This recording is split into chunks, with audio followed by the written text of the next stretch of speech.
2026 tech ప్రపంచంలో ఒక ఊహించని తుఫాను సృష్టించింది అనడంలో ఎలాంటి సందేహం లేదు. ఒకవైపు చూస్తే పాతకాలపు ఐటీ ఉద్యోగాలు అమాంతం కనుమరుగవుతున్నాయి, మరోవైపు ఆర్టిఫిషియల్ ఇంటెలిజెన్స్ సరికొత్త అవకాశాల తలుపులు తెరుస్తోంది. అసలు మనమిప్పుడు చూస్తున్నది ఒక పెనుమార్పు. ఈ విశ్లేషణలో అసలీ టెక్ లేఆఫ్స్ వెనుక ఉన్న వాస్తవాలేంటి, అలాగే ఇంత వేగంగా మారుతున్న ఈ పరిస్థితుల్లో మనం ఎలా నిలదొక్కుని సక్సెస్ వైపు అడుగులు వేయొచ్చో వివరంగా మాట్లాడుకుందాం. 93,000. అవునండి, కరెక్ట్గానే విన్నారు. 2026 ప్రారంభమైన కేవలం మొదటి 4 నెలల్లోనే ప్రపంచవ్యాప్తంగా 100కు పైగా టెక్ కంపెనీలు ఏకంగా 93,000 మంది ఉద్యోగులను ఇంటికి పంపించాయి. ఈ నంబర్ చూస్తుంటేనే పరిస్థితి తీవ్రత అర్థమవుతోంది కదా. గత ఏడాదితో పోలిస్తే ఈ ఉద్యోగాల కోత చాలా చాలా వేగంగా జరిగింది. అసలు టెక్ రంగంలో ఒక్కసారిగా ఏం జరుగుతోంది, దీనికి మూల కారణాలేంటి అనేది మనం ఖచ్చితంగా తెలుసుకోవాలి. సో ఈ మార్పులను అర్థం చేసుకోవడానికి మనం ప్రధానంగా 5 అంశాలపై ఫోకస్ చేద్దాం. 1. టెక్ లేఆఫ్ సంక్షోభం. 2. The AI jobless boom. 3. ప్రస్తుతం డిమాండ్లో ఉన్న టాప్ ఏఐ స్కిల్స్. 4. ఆ స్కిల్స్ నేర్చుకోవడానికి అవసరమైన 8 దశల రోడ్ మ్యాప్. అండ్ ఫైనల్గా ఐటీకి ప్రత్యామ్నాయంగా అద్భుతంగా రాణిస్తున్న ఇతర కెరియర్ ఆప్షన్స్. సరే, ముందుగా మనం ఈ టెక్ లేఆఫ్స్ సంక్షోభం గురించి, 2026లో వస్తున్న ఈ డిస్రప్షన్ గురించి మాట్లాడుకుందాం. మనం పెద్ద పెద్ద టెక్ దిగ్గజాల డేటాని గమనిస్తే ఆశ్చర్యం వేస్తోంది. కేవలం ఈ ఏడాది ఆరంభంలోనే ఒరాకల్ సంస్థ ఏకంగా 30,000 మందిని, అమెజాన్ 16,000 మందిని, అలాగే డెల్ సంస్థ 11,000 మందిని తీసేశాయి. ఒక్కసారి ఊహించుకోండి, ఇవన్నీ ప్రపంచాన్ని శాసించే కంపెనీలు. సాస్ కంపెనీలు మొదలుకొని మెటా లాంటి సంస్థల వరకు అన్నీ ఇదే బాటలో నడిచాయి. ఒకప్పుడు అత్యంత సురక్షితం అనుకున్న ఉద్యోగాలు ఇప్పుడు ఎంత ఫాస్ట్గా మారిపోతున్నాయో చెప్పడానికి ఈ డేటా ఒక పర్ఫెక్ట్ ఎగ్జాంపుల్. అయితే ఇదంతా కేవలం ఎకానమీ బాగోలేక జరుగుతోందా అంటే కాదు. దీని వెనుక టెక్ రంగంలో వస్తున్న ఒక పెద్ద స్ట్రక్చరల్ మార్పుంది. అదే ది ఏఐ జాబ్లెస్ బూమ్. ఈ సందర్భంలో గాడ్ ఫాదర్ ఆఫ్ ఏఐగా పిలిచే ప్రముఖ కంప్యూటర్ సైంటిస్ట్ జెఫ్రీ హింటన్ గారు చెప్పిన మాటలు మనం ఖచ్చితంగా గుర్తు చేసుకోవాలి. జాబ్లెస్ బూమ్ వచ్చేసింది. మనం ఊహించిన దానికంటే వేగంగా ఏఐ అభివృద్ధి చెందుతోంది.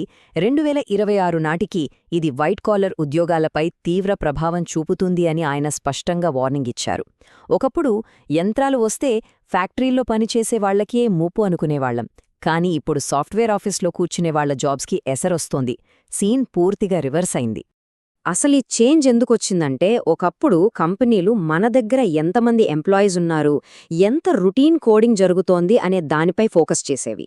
కానీ 2026 నాటికి కంపెనీల మైండ్ సెట్ పూర్తిగా మారిపోయింది. వాళ్లకు ఇప్పుడు మనుషుల సంఖ్య ముఖ్యం కాదు, అవుట్పుట్ ముఖ్యం. పైగా ఏఐ టెక్నాలజీ ప్రతి 7 నెలలకోసారి అప్గ్రేడ్ అయిపోతోంది. సో భారీ జీతాలిచ్చి మనుషులతో చేయించే పనిని తక్కువ ఖర్చుతో వేగంగా పర్ఫెక్ట్గా చేసే ఆటోమేషన్ సాఫ్ట్వేర్ల వైపు కంపెనీలు మొగ్గు చూపుతున్నాయి. That is the reality. ఇదంతా వింటుంటే కొంచెం భయంగా అనిపించవచ్చు. కానీ భయపడాల్సిన పనే లేదు. ఎందుకంటే పాత జాబ్స్ పోతున్నా కొత్త జాబ్స్ పుట్టుకొస్తున్నాయి. ఇప్పుడు మార్కెట్లో డిమాండున్న టాప్ ఏఐ స్కిల్స్ ఏంటో చూద్దాం. మీకు తెలుసా, దాదాపు 67% మంది సీఈఓలు ఏమంటున్నారంటే ఏఐ వల్ల ఎంట్రీ లెవెల్ నియామకాలు ఇంకా పెరుగుతాయని. అయితే వాళ్లు వెతుకుతున్న స్కిల్స్ వేరు. Machine learning, deep learning, generative AI, natural language processing, ML ops, అలాగే ఏఐ ఎథిక్స్, ఇవన్నీ ఇప్పుడు మార్కెట్ని ఏలుతున్న స్కిల్స్. ఈ రోజుల్లో మనం వాడుతున్న అడ్వాన్స్డ్ చాట్బాట్లు, కంటెంట్ క్రియేషన్ టూల్స్ అన్నీ వీటిమీదే రన్ అవుతున్నాయి. సో ఆ పాత కోడింగ్కి బదులు ఈ కొత్త డొమైన్లలో గ్రిప్ తెచ్చుకున్న వాళ్లకి ఇప్పుడు మార్కెట్లో రెడ్ కార్పెట్ వేసి మరీ స్వాగతం పలుకుతున్నారు. ఈ కొత్త ప్రపంచంలో బాగా ఆకర్షిస్తున్న ఒక సూపర్ ఇంట్రెస్టింగ్ రోల్ గురించి చెప్పుకోవాలి. అదే ప్రాంప్ట్ ఇంజనీర్. పేరు వినడానికి కొత్తగా ఉన్నా వీళ్ల పని చాలా పవర్ఫుల్. ఆర్టిఫిషియల్ ఇంటెలిజెన్స్ మోడల్స్ మనకు కావాల్సిన ఆన్సర్స్ కరెక్ట్గా ఇవ్వాలంటే వాటికి సరైన సూచనలివ్వాలి. అలా ఇన్స్ట్రక్షన్స్ రాసి సిస్టమ్ని ఆప్టిమైజ్ చేసే నిపుణులే ఈ ప్రాంప్ట్ ఇంజనీర్లు. వీరికి ప్రస్తుతం మార్కెట్లో ఏడాదికి 40 లక్షల రూపాయల వరకు ప్యాకేజీలు అందుతున్నాయి. ఏఐని కేవలం ఒక టూల్లా కాకుండా దాన్ని ఆపరేట్ చేసే స్థాయికి మనం అప్గ్రేడ్ అయితే ఫైనాన్షియల్గా ఎంత గ్రోత్ ఉంటుందో చెప్పడానికి ఇదొక బెస్ట్ ఎగ్జాంపుల్. ఇదంతా బాగానే ఉంది, కానీ ఈ స్కిల్స్ ఎక్కడ నుంచి మొదలు పెట్టాలి, ఎలా నేర్చుకోవాలి, దానికోసమే ఒక పక్కా 8 స్టెప్ రోడ్ మ్యాప్ని ఇప్పుడు మనం చూద్దాం. ఇది చాలా simple and straightforward. First, Python నేర్చుకోండి, ఎందుకంటే ఏఐకి అదే స్ట్రాంగ్ ఫౌండేషన్. తర్వాత మషీన్ లెర్నింగ్, డీప్ లెర్నింగ్ కాన్సెప్ట్స్పై పట్టు సాధించాలి. అక్కడ్నుంచి కొంచెం అడ్వాన్స్ లెవెల్కెళ్ళి ఎన్ఎల్పి అండ్ జనరేటివ్ ఏఐ నేర్చుకోవాలి. ఇక్కడొక ఇంపార్టెంట్ పాయింట్ ఏంటంటే, ఊరికే థియరీ చదువుకుంటే లాభం లేదు. ఖచ్చితంగా రియల్ టైమ్ ప్రాజెక్ట్స్ బిల్డ్ చేయాలి. అప్పుడే మనకు ప్రాక్టికల్ నాలెడ్జ్ వస్తుంది. ఆఖరిగా AWS లేదా అజూర్ లాంటి క్లౌడ్ ప్లాట్ఫామ్స్లో మనం మోడల్స్ని ఎలా డిప్లాయ్ చేయాలో నేర్చుకోవాలి. ఈ పద్ధతిలో వెళ్తే స్కిల్స్ లెవెనే మాటే రాదు. సరే, నాకు ఐటీ వద్దు బాబోయ్, టెక్నాలజీ ఫీల్డ్కి బయట ఏదైనా చేయాలి అనుకునేవాళ్ల పరిస్థితి ఏంటి? వాళ్ల కోసం కూడా అద్భుతమైన ప్రత్యామ్నాయ కెరీర్లున్నాయి. అవేంటో చూద్దాం. ప్రెజెంట్ ట్రెండ్ గమనిస్తే నాన్ ఐటీ సర్వీస్ సెక్టార్లలో కొన్ని విపరీతమైన బూమ్లో ఉన్నాయి. ముఖ్యంగా drone technology, wellness and spa, pet grooming, event management and cloud kitchens ఇవన్నీ టాప్లో ఉన్నాయి. ఈ రోజుల్లో జనాలు డిగ్రీల కంటే టాలెంట్కి, అందించే సర్వీస్కి ఎక్కువ వాల్యూ ఇస్తున్నారు. అందుకే ఈ రంగాలు అపారమైన ఆదాయాన్నివ్వడమే కాకుండా కెరియర్ పరంగా గొప్ప స్టెబిలిటీని కూడా ఇస్తున్నాయి. దీనికి ఒక perfect live example Nitish Reddy గారి స్టోరీ. ఆయన ఐటీ ఉద్యోగాల కోసం తిరిగి తిరిగి విసిగిపోయి రూట్ మార్చారు. అగ్రి డ్రోన్ ఆపరేటింగ్లో ఒక సర్టిఫికేషన్ కంప్లీట్ చేశారు. ఇప్పుడు తన సొంత డ్రోన్తో వ్యవసాయ పొలాల్లో పురుగుల మందు పిచికారీ చేస్తూ నెలకు ఏకంగా 90,000 రూపాయలకు పైగా సంపాదిస్తున్నారు.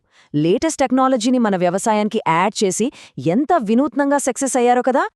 ఇక ప్రణయ్ విషయానికి వస్తే, పాపం ఆయన ఐటీ లేఆఫ్స్లో జాబ్ కోల్పోయారు. కానీ అక్కడే ఆగిపోలేదు. ధైర్యంగా థాయిలాండ్ వెళ్లి వెల్నెస్ థెరపీ కోర్స్ చేశారు. ఇప్పుడు మన హైదరాబాద్లోనే సొంతంగా ఒక స్పా పెట్టి నెలకు 3 లక్షలకు పైగా సంపాదిస్తున్నారు. ఐటీలో ఉన్నప్పటికంటే ఇక్కడే మైండ్ పీస్ఫుల్గా ఉందని, ఇంకో 10 మందికి ఎంప్లాయ్మెంట్ ఇస్తున్నానని ఆయన చెప్తుంటే నిజంగా గూస్ బంప్స్ వస్తాయి. లాస్యా గారి జర్నీ కూడా ఇంతే ఇన్స్పైరింగ్గా ఉంటుంది. ఆమె చదివింది ఎంటెక్, కానీ తన ప్యాషన్ని ప్రొఫెషన్గా మార్చుకుని బ్రైడల్ మేకప్ ఆర్టిస్ట్గా సెటిల్ అయ్యారు. ఇప్పుడు పరిస్థితి ఎలా ఉందంటే, ఒక్కో పెళ్లిళ్ల సీజన్లో ఆమె ఇన్కమ్ 10 లక్షల రూపాయలు దాటుతోంది. దీన్ని బట్టి మనకు అర్థమయ్యేదేంటంటే, సమాజంలో లైఫ్ స్టైల్ మారుతోంది. దానికి తగ్గట్టు పర్సనలైజ్డ్ సర్వీసెస్కి డిమాండ్ స్కై రేంజ్లో పెరిగిపోతోంది. సో ఫైనల్గా మనం అర్థం చేసుకోవాల్సిందేంటంటే, ప్రపంచం చాలా స్పీడ్గా మారిపోతోంది. పాత పద్ధతుల్ని పట్టుకుని కూర్చుంటే ఖచ్చితంగా రేస్లో వెనకబడిపోతాం. మార్పు అనేది న్యాచురల్. మరి ఈ 2026 టెక్నాలజీ విప్లవంలో మనం సక్సెస్ అవ్వాలంటే ఎలాంటి కొత్త స్కిల్స్ నేర్చుకుని ముందుకెళ్తామనేది ఇప్పుడు మన చేతుల్లోనే ఉంది. That's it for now. ఈ చేంజెస్ని యాక్సెప్ట్ చేద్దాం, కొత్తగా నేర్చుకుందాం, లైఫ్లో సెటిల్ అవుదాం.